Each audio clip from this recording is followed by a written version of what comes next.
Welcome all my fellow Redskin brethren and sistren. It's news that's nightly about the Redskins. Welcome to the Redskins Nightly News. I, of course, am your host, Louie T. Thank you for joining me. Let's get to our lead story. We've got co-lead stories for the inaugural episode of the Redskins Nightly News. And tonight, the first thing we'll talk about is the 53-man roster for the Washington Redskins going into the 2019 season. There are some subtle changes to what we thought was the 53-man roster when all was said and done. Two Philadelphia Eagle players, former Eagles, have been added to this roster. Again, is there a little bit of gamesmanship there? Maybe. But Jay Gruden talked about the roles that those two guys would fill. Obviously, a couple of other guys going to be put on IR, which freed up a couple of roster spots. We'll talk about those guys as we get through the roster. But we'll take a look at this roster and talk about some of the guys that made this roster, some of the guys that didn't make this roster, and what we think overall about this roster as we take a closer look at the Redskins 53-man roster. You start first with the quarterbacks. 3 guys kept. I talked about Colt McCoy. If he made this football team, what does that say about where Dwayne Haskins is in the pecking order? Well, Colt McCoy made the football team. We expected him to make the football team, but what that says to me is that if something were to go awry with Case Keenum early in the season and Colt McCoy is healthy enough to go, I think he'd be the next guy in line to enter the game. Now, Colt right now not ready to go, so Dwayne would be your de facto number 2. But I think once Case or Colt is ready to go, I think you see Dwayne firmly planted as the 3rd quarterback on this roster. And really, they have no intentions of playing him unless this season goes to hell in a handbasket and we get through both of those quarterbacks, I believe, and really the competitive portion of this season. We'll see what happens, but I think that's what's going to take place as the Redskins seem to be in no hurry to put Dwayne Haskins on the field. You look at the running back position, probably the biggest surprise out of all of the positions for the Washington Redskins in this preseason and finalizing this 53-man roster. A lot of things that we wanted to see happen actually did take place. One of them being Samaje Perine being dismissed from this roster. It just never seemed to be a great fit for him here in D.C. Never lived up to the billing of a 4th-round selection for the Redskins.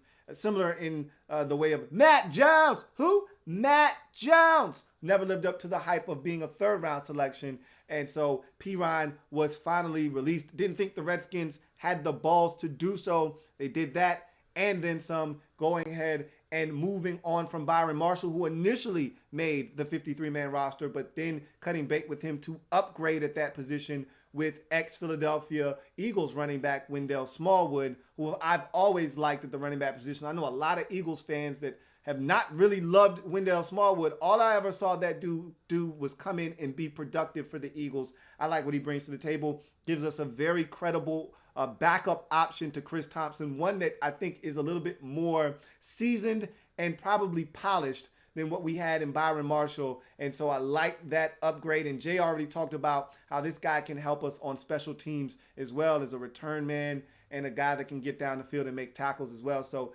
there is also value there with Wendell Smallwood. Also, you look at Sean Wilson. That was a guy that I don't think any of us suspected would make the roster. That was a huge surprise, especially after he injured himself in week 2 of the preseason versus Cincinnati. I remember I kept talking about, why is this guy back on punts if he's not going to make the football team? And lo and behold, the entire time the Redskins saw fit to put this guy on the football team. Now, he's on IR. That opened up an additional roster spot for a guy like Wendell Smallwood to be added onto the football team. And then we had another guy that's on IR that opened up another roster spot on this football team. I'll talk about that a little bit later on. But you look at Wilson and his ability to return kicks. They really see something in him that they like. I haven't seen enough of him to be able to form a conclusion. And really, neither have any of you out there. But this guy must be talented if the Redskins decided it was in their best interest to hold on to him, put him on IR to be able to keep him around for next season. So we'll see what happens with Sean Wilson. But the Redskins ultimately kept 5 backs, but only 4 of them are legitimately going to be on this roster. You look at the wide receiver position. It was the most hotly debated position of all the Redskins positions. Redskins decided to keep 6. That was the consensus. We thought they were going to keep 6. We just didn't know which 6 there were going to be. And really, we were talking about the final 2 wide receiver spots. The first 4 pretty much had been spoken for. Those guys were going to be Terry McLaurin and Kelvin Harmon, your 2 rookies from this recent draft class. And then your 2 veterans, and I have those in air quotations, in Paul Richardson and Trey Quinn. Those guys were locks to make the roster. Then you had 2 spots essentially that were there for about 3 guys. And I thought those 3 guys were both of the Sims, Cam and Steven, and then Robert Davis would round out the rear. Now, Josh Doctson was the guy that I thought would be on the football team. But as you heard, the Redskins shopping him, generally that's a precursor to a guy getting cut, and he was cut. So Josh Doctson has moved on since signed by the Minnesota Vikings. So we will see our fellow man and our ex-Redskin later on in the season when the Redskins on a Thursday night travel to Minnesota to meet back up with Kirk Cousins and now Josh Doctson. But that's nor here nor there. As we talk about the receivers on this roster, Cam Sims was a surprise to me. I thought he was going to make the football team, and I thought Robert Davis would be the odd man out. And Steven Sims, I thought he played his way onto the roster, and I thought the Redskins didn't play a lot of Robert Davis later on in the preseason because they were trying to sneak him onto the practice squad. Well, I was wrong. They like what he brings to the table from a special team standpoint. Same can be said for Steven Sims, but they also like his dynamic ability once he's on the field in general. I was captivated by his ability to make plays as well and thought he deserved to be on this roster, and the Redskins agreed as Robert Davis and Steven Sims rounded out the group of Redskins wide receivers. Tight end, easy group to diagnose. 3 tight ends, Jordan Reed, Vernon Davis, and Jeremy Sprinkle. Sprinkle me, bitch. Sprinkle me. So that wasn't a surprise. The only thing we thought about was, is Jordan Reed going to be healthy for week 1? Do the Redskins need to keep J.P. Holtz as a potential guy to fill in that void? Well, he's on the practice squad. If Jordan can't go, they'll just move J.P. Holtz up. So that's not a big deal, but 3 tight ends kept on the roster. And you look at the offensive line, we hit this one on the head. 9 offensive linemen, the exact 9 that we thought were going to be on the football team remained. Your 5 starters from left to right: Donald Penn, Eric Flowers, Chase Roulier, Brandon Sheriff, and Morgan Moses are your 5 starters. Your backup offensive linemen turned out to be, you had Wes Martin, who we think ultimately will start at left guard at some point in this season. You also had Ross Pierce-Baker, a guy that we drafted out of Alabama that we're still developing. You had another guy that a lot of you wanted to see moved on from in Tony Bergstrom.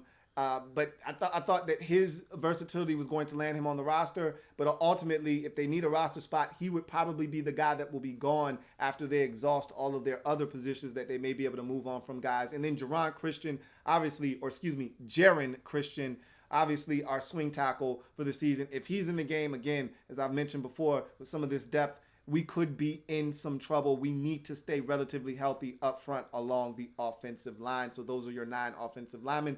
As you go to the defensive side, I was a little surprised by some of the moves here. Only 24 offensive line or defensive players kept. I thought it was going to be a 25-25 split. They ultimately had 26 on the offensive side, 24 on the defensive side.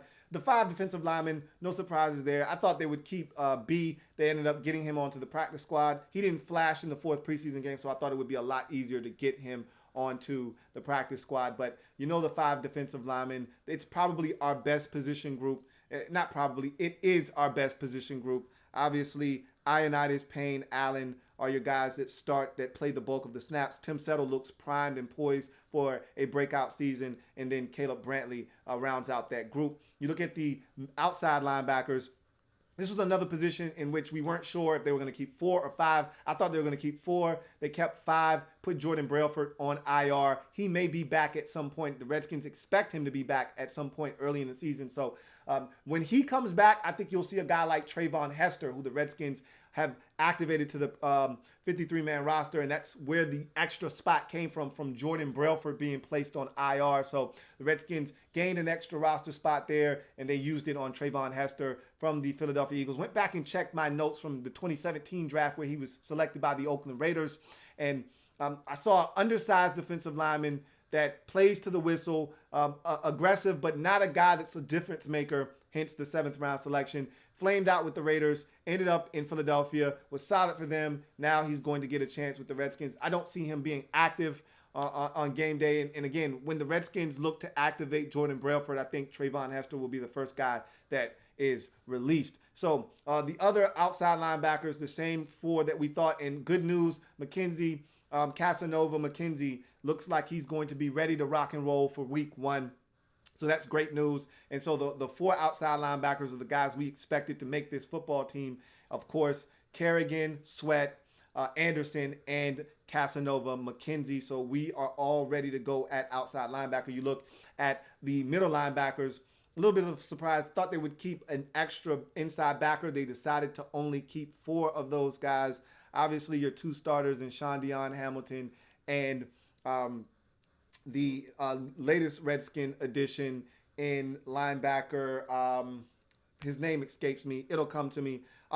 Cole Holcomb also on the roster. We were worried about his injury. He's just fine. And also the Redskins round out that group with Josh Harvey Clemens. So it's a really solid group.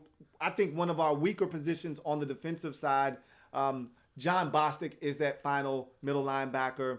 And so he's a starter along with Sean Dion Hamilton.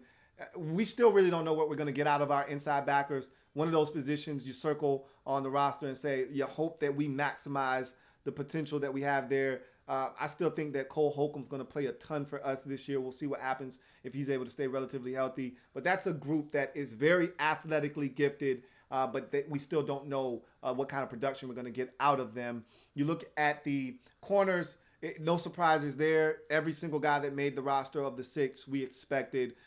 Josh Norman, Fabian Moreau, you've got Quentin Dunbar, you've got Dominique Rodgers-Cromartie, you've got the People's Corner out there making plays, and the final guy on the roster at the cornerback position, Greg Stroman. So no surprises there. The only question we have is week 1, will we see Jimmy Moreland getting snaps in the slot as a starter, or will he be coming off the bench? I expect him to play a ton regardless of whether he starts the game in the slot or not. Fab Moreau doesn't look like he's going to be ready to go week 1. And so you heard Jay talk about Greg Stroman potentially playing in the slot. I don't want to see that. I would much prefer to see Jimmy Moreland get in there and give it a run. But we'll see what happens with that whole group and what they decide to do in the slot if Fab Moreau isn't able to go. And then you go to the safeties. Again, no surprise there. I know a lot of people wanted to see the Redskins go in a different direction. A lot of people were wanted to see the Redskins move on from Troy Apke. I didn't think that was a smart decision to move on from him, and I'm glad that they didn't do that. He's a young safety. Yes, I understand he's extremely raw. He's got some talent. He's got some athleticism.